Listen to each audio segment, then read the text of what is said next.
안녕하세요. 하루 필수 말씀 충전 하필 큐티 조종환입니다. 오늘 함께 나눌 하나님 말씀은 요한복음 12장 1절에서 11절까지 말씀입니다. 우리가 일반적으로 12장은 이 표적의 책 1장부터 11장은 기적의 이야기들이 소개되고 있고, 영광의 책이라고 불려지는 이제 예수님의 고별 강화들, 그리고 예수님의 십자가와 부활의 사건들, 이런 것들을 나누는 이 중앙에 배치되어져 있는 이야기다라고 보통 알려져 있습니다. 그래서 11장에서 등장하는 나사로 이야기와 포함되어서 이 11장, 12장이 가지는 이야기가 이 표적과 영광을 함께 묶어주는 역할을 한다라고 그렇게 이해를 하고 있어요. 그래서 이 보처트 같은 경우에도 12장을 복음서의 중심부라고 그렇게 부르고 있고, 장엄한 안장 텍스트, 여기에서 이제 이 전환을 이루고 잘 묶어줄 수 있는 그런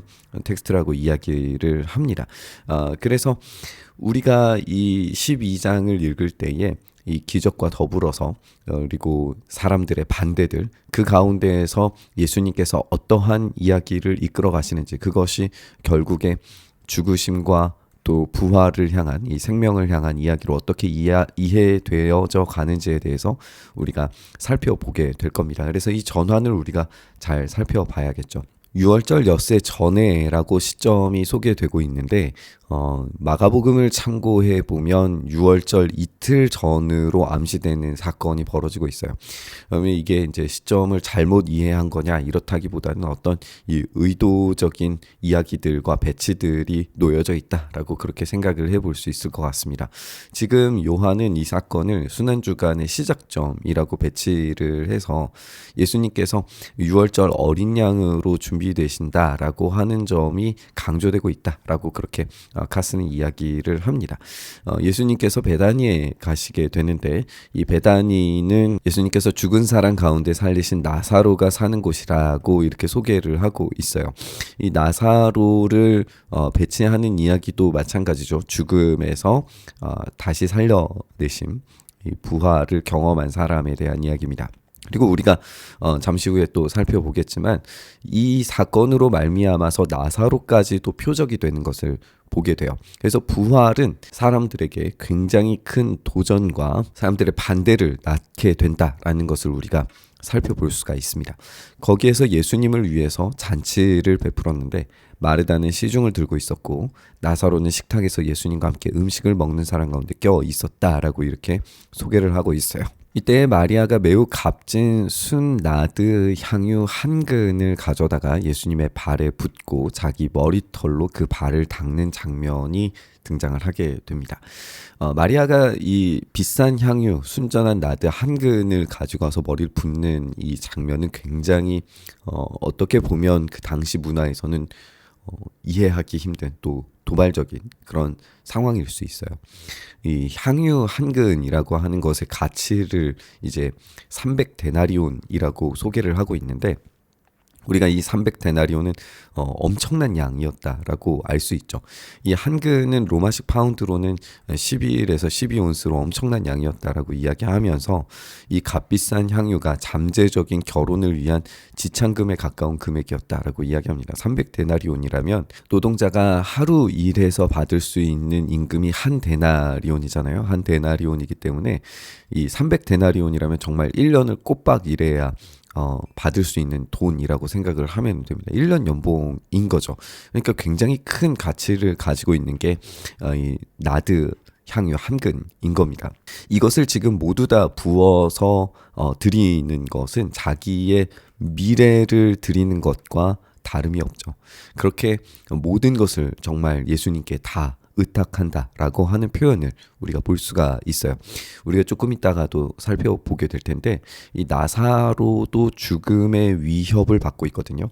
다시 살아난 것 때문에 다시금 자기의 생명을 걸고 지금 예수님을 영접하는 상황 가운데 놓여지는 거예요. 그러니까 나사로도 자기가 받은 생명을 다시금 걸고 이 잔치를 벌이고 있는 겁니다.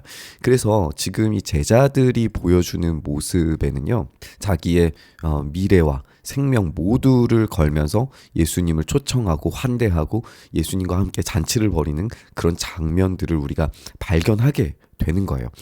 여기서 머리털로 그 발을 닦았다라고 하는 것은 이제 당시 사람들은 굉장히 도발적인 의미예요. 왜냐하면 이 머리털 자체가 이 여성의 머리털은 특히나 이 남자의 영광이라고 그렇게 생각을 했기 때문에 머리털은 항상 가려야 하는 것이에요. 근데 이것을 드러냈다. 엄청난 존중의 의미를 가지고 있습니다. 그런데 이것을 완전히 다르게 받아들이는 사람이 있어요. 예수님의 제자 가운데 하나이며 예수를 넘겨줄 가룟 유다가 이렇게 이야기를 합니다. 이 향유를 300데나리온에 팔아서 가난한 자들에게 주지 않고 왜 이렇게 낭비를 하는가?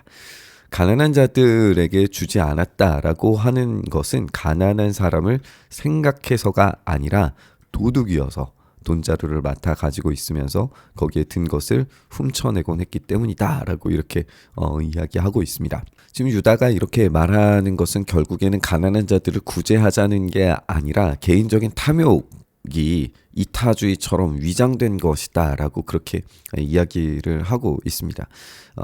이 다른 사람들을 위해서 인 것처럼 이렇게 포장하지만 그 속에서는 그것에 대한 아까움, 그것을 내가 탈출할 수 있다라고 하는 그런 욕망과 탐욕들이 여기에 가득 묻어 있는 거죠. 이것이 제자가 아니라 도둑 또는 싹군이 가지고 있는 그런 유형이다라고 하는 것을 우리가 생각을 해보게 돼요. 예수님은 진짜 참된 선한 목자셔서 이 모든 것들에 대한 의도와 예수님께서 가시고자 하는 목적을 이루시고 완성시키시는데 이끌어 가시지만 도둑이자 싹군은 그 가운데서 어떻게 해서든지 자기 것을 취득하고 빼앗고 또 그것을 훔쳐내려고 하는데 안간힘을 쓰고 있는 그런 모습을 보여주게 됩니다. 그래서 누가 참된 선한 목자인가? 이 모든 것을 활용하셔서 결국에 이 위기와 또 고통스러운 그런 상황들을 뚫고서라도 생명을 주시려고 하는 데에 모든 것을 다 바치셔서 결국에 자기 양들을 지키시기 위해 자기 목숨까지도 기꺼이 버리시는 그런 모습을 우리가 보게 되는 거죠. 그래서 도둑으로 등장하는 유다는 도둑이자 싹군 그 이하밖에 되지 않는 모습을 우리가 확인을 해볼 수 있습니다. 이런 위선에 우리가 휘둘려서는 안 된다라는 것을 보게 되죠. 예수님께서는 그대로 두어라. 그는 나의 장사 날에 쓰려고 간직한 것을 쓴 것이다 라고 이 상황을 해설하십니다.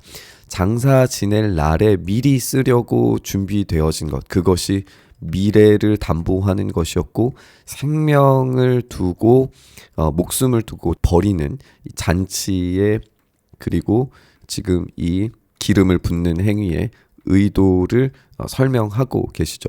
그래서 결국 이 왕이 받으실 만한 장례가 준비되고 있다라고 하는 것이 확인이 됩니다. 여기서 예수님께서 가난한 사람들은 언제나 너희와 함께 있다라고 말씀하시기 때문에 가난한 사람들을 돕지 않아도 된다라는 의미가 절대 아니다라는 것을 우리가 생각해야 합니다. 예수님께서는 가난한 사람들이 언제나 너희와 함께 있을 거라는 거예요. 언제나 함께 있지만 예수님께서는 언제나 함께 있는 것이 아니기 때문에 그 미래와 생명을 담보하는 이 일들이 꼭 필요한 일이다 라고 하는 것을 가르쳐 주시죠. 그래서 가난한 사람들이 함께 있을 때에 왕께 드렸던 그 엄청난 헌신과 간절한 소망을 가지고 예수님의 그 장례를 준비하듯이 이제는 예수님의 부활이 완성되었을 때는 가난한 사람들을 위하여서 함께 있을 때에 마치 예수님께 드리듯이 가난한 사람들을 위해서 드려지게 될 거예요. 그것을 우리가 사도행전에 있는 교회들을 통하여서 발견하게 될 겁니다. 지금은 단지 이 상황 자체가 가지고 있는 긴박성이 얼마나 강조되고 있는가를 확인을 해야겠죠. 지금 6월절이 얼마 남지 않았고 그 가운데에서 준비되고 있는 이런 장례식이 그 긴급한 사건이 곧 일어난다라고 하는 것에 초점을 맞추고 계시는 걸 우리가 보게 됩니다. 유대 사람들이 예수가 거기 계신다는 것을 알고 크게 떼를 지어서 몰려오게 됩니다. 그들이 예수님을 보려고 하는 것만이 아니라 죽은 사람들 가운데서 다시 살리신 나사로를 보려고 하는 것이기도 했어요. 그러니까 나사로는 기적의 증인 역할을 지금 하고 있는 겁니다. 그리고 증거 그 자체가 되는 거죠. 이게 얼마나 강력한 증거였는지 사람들이 와서 믿는 그런 일들이 벌어지고 있죠. 그래서 대제사장들은 나사로도 죽이려고 모의를 했어요. 우리가 이전 장면에서 예수님이 지금 수배령이 때려진 것처럼 느껴지게 본문이 기록되어져 있는 걸 우리가 확인했어요. 그렇기 때문에 나사로도 죽이려고 모의했다라고 하는 것도 이제 나사로까지 수배령이 떨어졌다라고 생각을 할 수 있죠. 나사로 때문에 많은 유대 사람들이 떨어져 나가서 예수님을 믿었다라고 이렇게 소개하고 있습니다. 그래서 지금 정치적으로는 예수님과 나사로가 묶여서 굉장히 위험한 상황에 놓여져 있는데 나사로는 그것에 대해서 개의치 않고 잔치를 벌임으로써 많은 사람들이 예수님과 자신을 보게 지금 초청하고 있는 거잖아요. 증거를 볼 수 있도록. 왜냐하면 다시 얻은 생명이 아깝지 않게 된 거예요. 그러면 그런 헌신이 어떻게 가능할까? 결국 자기의 미래와 목숨이 담보되어져 있는, 그래서 그것이 전혀 아깝지 않은 예수님을 향한 헌신이 지금 이 잔치 가운데 드러나고 있다라는 거죠. 여기에 이 잔치에 참여하지 못하는, 그 왕의 장례를 준비하지 못하고 그분이 어떤 일을 하시려고 하는지에 대해서 전혀 감각이 없고 그것에 무관심한 도둑과 싹군들, 유다와 대제사장들은 예수님을 지금 죽이려고 하고 있는 겁니다. 그러면 우리는 누구를 따라가야 되는지 아주 명확하게 보여지고 선명하게 보여지죠. 그리고 양들은 그분이 어디를 가시든지 뒤따라가는 중이다라고 하는 것을 발견할 수 있습니다. 우리에게 이 이야기를 적용하면 예수님께서 어디를 가시든지 따라가는 그 인생에 어떠한 미래도 어떠한 생명도 아까워하지 않고 온전히 다 드리며 순종하는 자들이 얻게 되는 그 마지막 영광을 기대하고 또 바라고 소망하게 되는 것 같습니다. 진짜 참된 제자는 자기의 미래, 자기의 지참금이 될 만한 엄청난 이 헌신도 아낌없이 드릴 수 있고, 자기가 얻은 생명이지만 그것을 아낌없이 다시 드려서 주님께 드리는 것을 전혀 아까워하지 않을 만한 그런 헌신이 기꺼이 드려진다라고 하는 것을 우리가 보고 만나게 됩니다. 누군가는 그것을 불필요한 헌신이라고 이야기하고 누군가는 그것을 아깝다라고 이야기하지만 제자들은 예수님을 향한 관심과 온전한 헌신으로 이루어져서 그것이 그 가치를 인정받게 되는 것을 우리가 보게 됩니다. 오늘 우리의 삶이 그렇게 주님께 드려질 때에 아까운 드려짐이 아니라는 사실을 기억하면서 우리의 어떤 것이라도 주님께서 기뻐 받으실 만한 것으로, 그렇게 주님께서 영광스럽게 드러나시는 일, 그런 증인과 증언의 삶을 우리가 살아서 주님께 드려지는 기쁨의 잔치가 우리의 삶에 벌어질 수 있기를 간절히 바라고 소망하면서 이 말씀 묵상했으면 좋겠습니다. 그렇게 우리의 모든 것을 드린 증거로 보여지는 참된 믿음의 잔치가 우리의 인생에 벌어지길 간절히 바라면서 우리 묵상의 자리로 나아가시죠. 주님, 그렇게 아낌없이 주님께 드리는 잔치와 헌신이 우리의 일상 가운데 펼쳐지기를 간절히 바라고 소망합니다. 우리 안에 역사하시고 일하시는 주님의 놀라우신 은혜의 기록들이 우리의 삶 가운데 채워지게 하셔서 주님, 오직 주님만 따라가는 인생, 주님께 드리는 인생이 아깝지 않고 온전히 주님께 바쳐드린 인생의 가치를 주님께서 인정하시고 주님께서 그 가치에 보답하셔서 우리의 삶을 책임져 주시는 그 놀라운 은혜를 다시 우리가 경험할 수 있도록 역사하여 주시옵소서. 그렇게 우리의 삶에 함께 하시고 우리의 드린 헌신 가운데 주님 일하시고 동행하여 주시기를 간절히 바라고 소망하며 우리 주님 예수님 이름으로 기도드리옵나이다. 아멘.